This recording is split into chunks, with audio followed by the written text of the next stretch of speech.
Welcome back. Hope you're having a good morning. Well, auto sales numbers continue to come in. Ashok Leyland's numbers, they look quite good actually, because the MHCV sales have jumped up by close to around 20%. And also the numbers a little better than the brokerage note that we put out.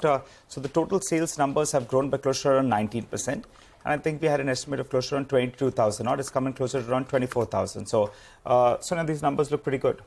Oh, they do actually much better than what the street was estimating. You know, I'm just trying to get a sense of what the numbers were, what the trajectory was. And if you look at it, what the management had told us as well, currently their market share is also growing. You know, they're sitting at almost 32% market share overall.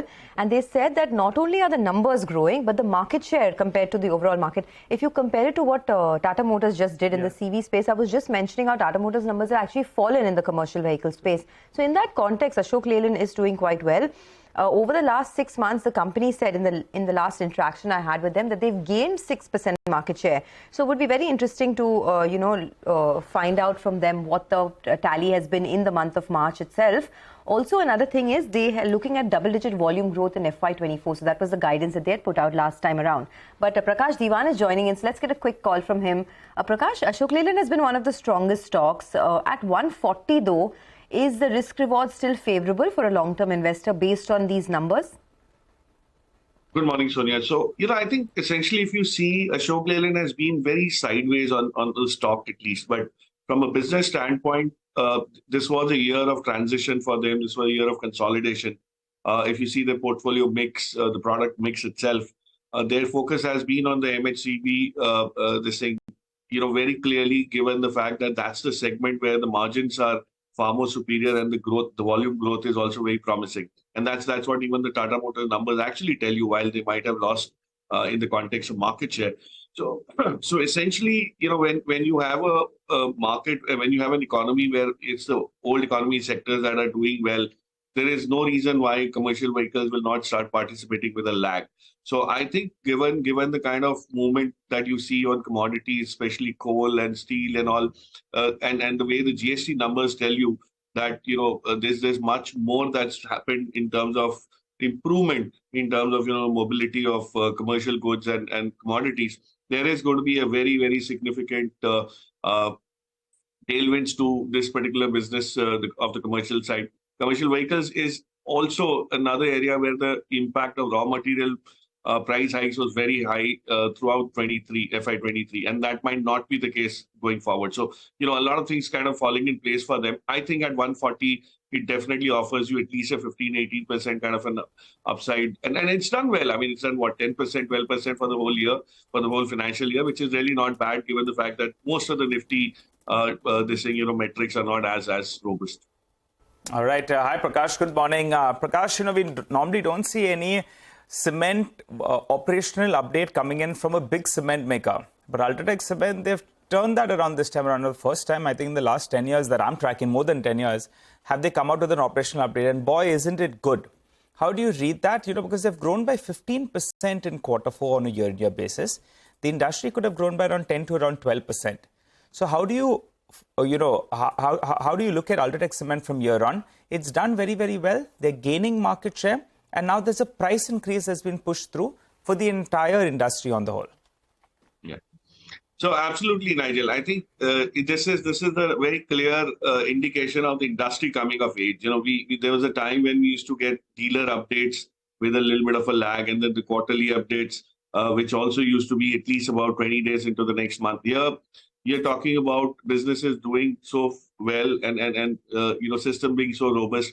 And UltraTech will have to innovate and not just innovate, reinvent itself, at least on the distribution side, given the fact that it's building such huge capacities. And that's exactly what's kind of helping them grow these volumes.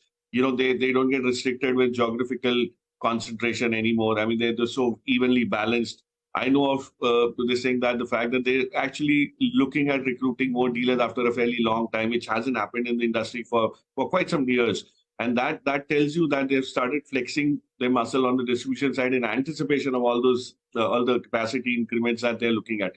Importantly, grey cement is a core business, which means if this is the number that UltraTech has been able to clock, maybe some of the other players might be around that, if not at 15%. But anything upwards of 11, 12 is very positive for the entire sector.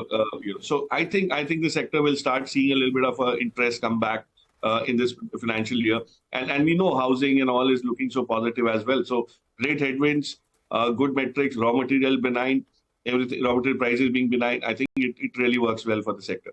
And Prakash, and just to update our viewers, that later today we'll be having the management of Orient Cement. They have given us their view in terms of how cement demand is shaping up, pricing, as well as how they see things shaping up ahead of an election year. So, at around 2 p.m. today, just thought I'll plug that in as well. Absolutely. Prakash, your thoughts on the big jump we're seeing in oil prices and the impact on, a multitude of companies, right? We're seeing a 5-6% jump.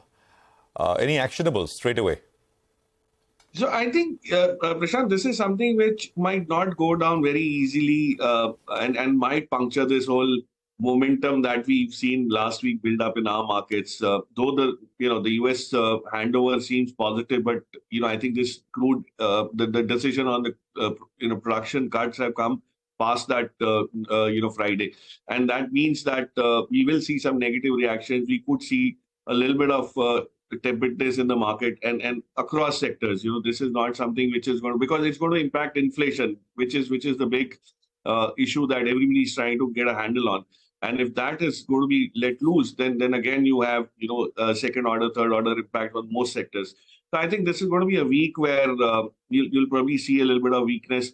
And if you were to look at specific areas that start looking promising, you have the likes of Reliance, you have the likes of ONGC. I mean, they are the ones who have benefited always from a more secular trend point. And you have some secondary pockets like the ethanol players, the ethanol production, ethanol equipment manufacturers. So that's another theme that you could probably see start galvanizing.